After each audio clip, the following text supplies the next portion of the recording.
You just got off of a call with your boss. She was frustrated, and the first thing out of your mouth was, "I'm so sorry, but you didn't do anything wrong." You know you didn't do anything wrong, and yet the apology came out automatic, like a reflex you don't remember learning. And the worst part, you weren't even mad at her.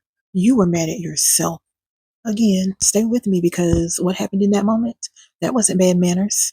It also wasn't humility. That was your nervous system trying to keep you alive. Before we get into that, I'm Roneshia, and if nobody has checked on you today, that is exactly why I'm here. Here's what nobody tells you about chronic apologizing. This isn't some character flaw. It's not a church problem. It's not a confidence problem. It is a survival response that your nervous system learned when you were young enough to fit your entire world into one house. And someone in that house made it crystal clear that conflict was dangerous. Today, I'm going to show you exactly what's happening inside your body when you keep apologizing for things you didn't do. I'm going to give you the one question that's going to change how you respond in real time. And I'm going to give you a 60-second practice that you can do on the spot so you can stop apologizing your way out of your own life. Baby, I used to apologize for everything. Everything. It have nothing to do with me. I'm still apologizing for what? Survival response. This video is for you if you ever said sorry and wanted to snatch it back immediately. If you ever apologized for asking a question, for needing something, for existing in a space. If you know deep down in your body that you say sorry way too much, but you honestly don't know how to stop it, I got you. Let's go. Okay, let's talk about what's actually happening when you're apologizing reflexively. You've probably heard of fight or flight. Maybe you've heard of freeze. But there is a fourth trauma response that almost nobody talks about, especially in the church. And it's called fawn. Fawning is what happens when your nervous system decides that the best way to survive a threat is to just become agreeable, to shrink, to smooth things over, to make the other person comfortable, even at your own expense, to appease. I want you to picture something. Picture a little girl. She could be 7, 8, 9 years old. She's in a house where the emotional temperature changes without warning. Maybe mama is angry and nobody knows why. Maybe daddy is unpredictable. Maybe the message she got over and over again was, if you just stay small, if you stay pleasant, if you don't cause any problems, you'll be safe. That little girl learned something. She learned that her nervous system alarm could be quieted if she just said, "I'm sorry," if she apologized first, if she made herself manageable. She is still in your body and she is still running the same program. This is not about being weak or too sensitive. Fawning is a trauma response, meaning it developed as a protective strategy in a body that had no other options. You were a child. You couldn't leave. You couldn't fight. You couldn't argue. So you fawned, and it worked. And it kept you safe. The problem is you are not that child anymore, and the people around you are not a threat. But your lovely nervous system hasn't gotten the memo. So let's talk about what chronic apologizing is actually doing to you, because most people can't connect the dots. When you apologize for things you didn't do, you are teaching people that you're responsible for their emotions. I could end the video right there. Benediction, please. Every single time you're training them, and eventually they start to believe it. They start to come to you with their feelings, their moods, their frustrations, and they're just waiting for you to manage it, because you always do, and you resent them for it, even though you set it up. Here's what else happens. Every fake apology costs you something. It costs you a little piece of your sense of self, your self-trust, your own narrative. Over time, you stop being sure about what you actually think or feel. That's because you've been outsourcing your reality management to everyone else for so long. I had a client, we're going to call her Sparkle, since I see my little sparkly picture over there. We're going to call her Sparkle. She came to me because she felt like she had no personality. She said, "Roneshia, I don't know who I am." And before you judge her, do you know how many people are walking around in life? How many adults are walking around and they don't know who they are? or what their purpose is in the earth? Don't be too quick to judge. Sparkle didn't know who she was. All she knew is who she needed to be for everybody else. And when we dug in, we found out that she apologizes anywhere from 15 to 20 times a day. I'm sorry I'm late. I'm sorry I have a question. I'm sorry to bother you. I'm sorry you feel that way. I'm sorry that happened to you. Every apology was making herself smaller so someone else could feel bigger. Sparkle wasn't weak. Baby girl was exhausted, and there is a difference. Is that you? Okay. So here's where we get practical, because I'm not just here to make you cry and then leave you hanging and go about my day. No, boo. That's not real ministry. When you feel that apology reflex kick in, I want you to pause and ask yourself this one question before you open your mouth. Ready? You need to write this down. Here it is. Did I actually do something wrong, or am I just uncomfortable? Do I need to say it again, dolls? I want to come up with it. I call y'all cousins, but I want like a prissy name. Y'all know I'm like so prissy. Dolls. I don't know what to call y'all. But anyway, I'm going to repeat it for you.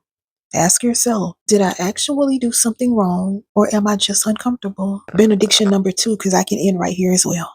That's it. That's the whole thing. Here's what you're going to find most of the time. You didn't do anything wrong. You asked a question. You had a need. You took up space. You expressed an opinion. You existed. None of that requires an apology. Now, I know some of you are already panicking because you're thinking, but Ro, I don't want to be rude. Listen, we are not removing politeness. We're removing self-erasure. Those are two different things. So here are your replacement phrases. You can write these down, screenshot them, whatever. I just need you to use them, okay? Instead of saying, I'm sorry I'm late, try, thank you for waiting. I appreciate your patience. You're not groveling, you're expressing gratitude. Do you see the difference? Instead of saying sorry to bother you, try, I have a quick question. That's it. That's the whole sentence. You don't owe anyone an apology for having a brain. Instead of, I'm sorry I'm upset, try, that hurt me. Period. Full stop. No apology attached to your own pain. And if you need something for the workplace, instead of saying, sorry, maybe I'm wrong, but try, I see it differently. Don't ball up your face like me. Y'all know my face still getting delivered, okay? I see it differently. Watch what that does to the energy in the room. Even when you're dealing with people who have complex traumas like me, or if something happened to one of your friends, family members, whatever, instead of, oh, I'm so sorry that happened to you. I'm so sorry you had to go through that. I'm so sorry. I'm so sorry. I'm so sorry. I'm so sorry. What I've been saying is, oh, I hate that that happened to you. I hate that you had to experience that. Or you can turn around and ask them questions. How did that make you feel? Instead of, I'm sorry, I'm sorry, I'm sorry. This is something that I still have to practice. Now, I know some of you are going to try these and your chest is going to start to get tight. Your throat is going to feel like it's closing up and you can't breathe. Honey, that is just your nervous system noticing a change and it's flagging a new pattern. Which brings me to the most important part of this video. I've said this before and I'll say it again. You cannot think your way out of a nervous system pattern. You just can't. That's why you've known that you apologize too much for years, but you can't stop it. It's not because you're not smart. The women who follow me are very smart, big bosses, extremely intelligent. It's not because you're not motivated, baby. High achieving, high functioning women are the ones that watch my videos. It's because the Fawn response lives below the level of conscious thought, and the body doesn't respond to logic. This is where the church has failed so many of us, by the way. We were told to just pray harder, speak the word, walk by faith.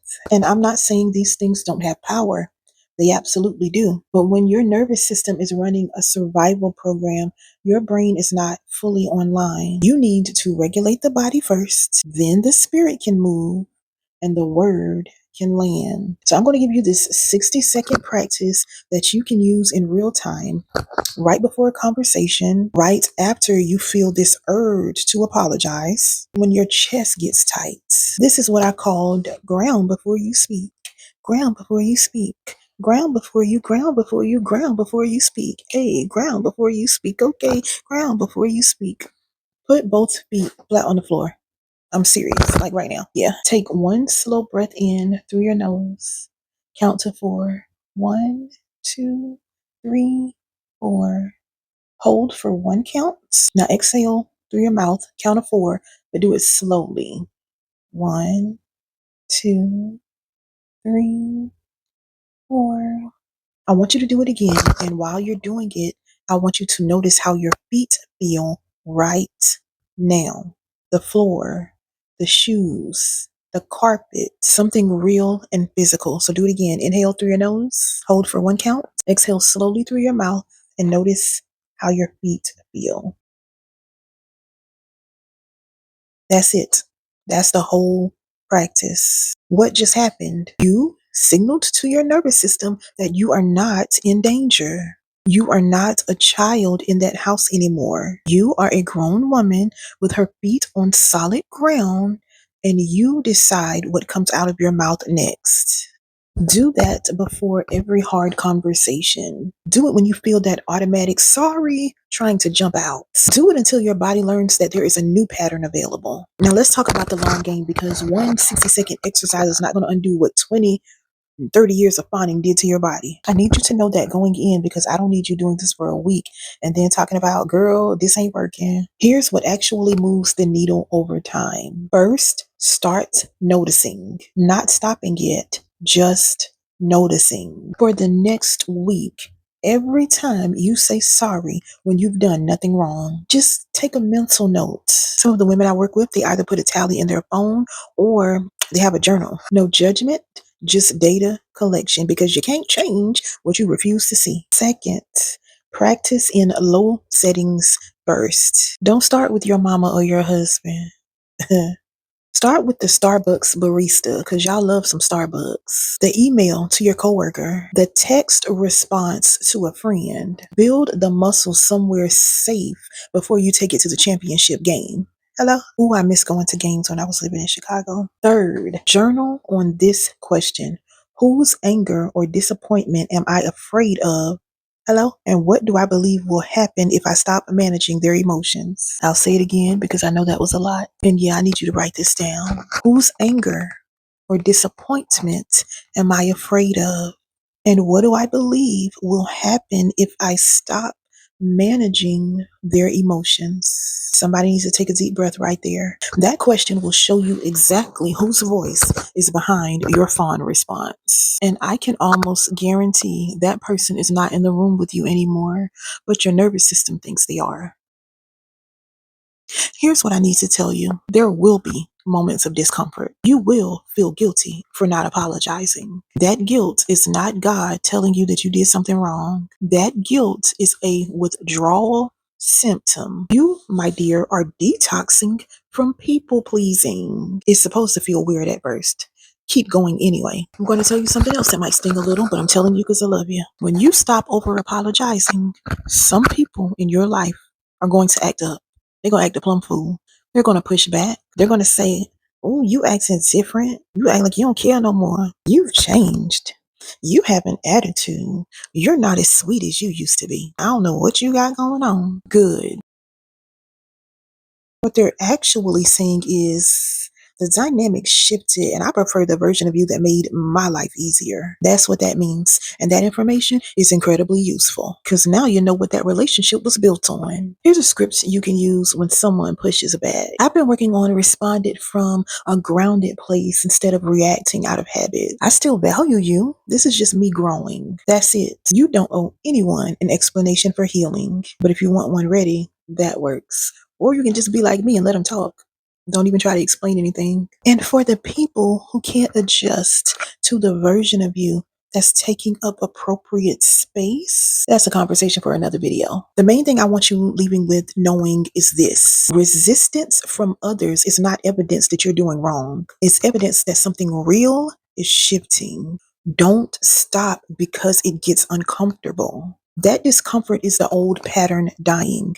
Let it. Healing is amazing. Healing is beautiful. Healing was never made to be comfortable. I believe that a sign of growth and healing is the fact that you're experiencing discomfort. Okay, so if this video hit different, if you've been sitting here like, oh girl, this me, you called me out, I need you to hear this. Knowing what's happening is only the beginning. Understanding the Fawn response is insight. Actually rewiring is integration. And integration is where the freedom lives. That's exactly what the Clarity Reset is designed to do. As a woman who survived a toxic mother, church abuse, rejection, and being in survival mode since the age of 12, I built this for the woman who wants to stop performing safety and actually feel it in her body, in her relationships, and in her life. The Clarity Reset is $197. The link is in the description. You can read up about everything that comes along with it.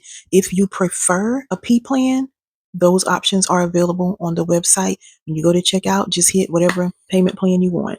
Notice I said if you prefer a payment plan, because the women that follow me, y'all got money. The biggest challenge is honestly getting you to see that you need help, because on the outside you look so successful and amazing. There's no way you could be in survival mode.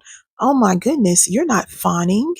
Bless your heart. All right, so the Clarity Reset is the most direct path I've created if you are really desiring to make a change. If you are tired of living the same thing year after year, repeating the same cycles, get the Clarity Reset. If you're like, Roneshia, I want to work with you, you can absolutely apply for my Bloom coaching, but get the Clarity Reset first. If you are ready, if you actually want to heal and not just talk about healing, it's waiting for you. If you're not there yet, that's okay. That's what I'm supposed to tell you, right? I don't know how many more years you want to live like this, but drop a comment below. Tell me, what do you apologize for the most?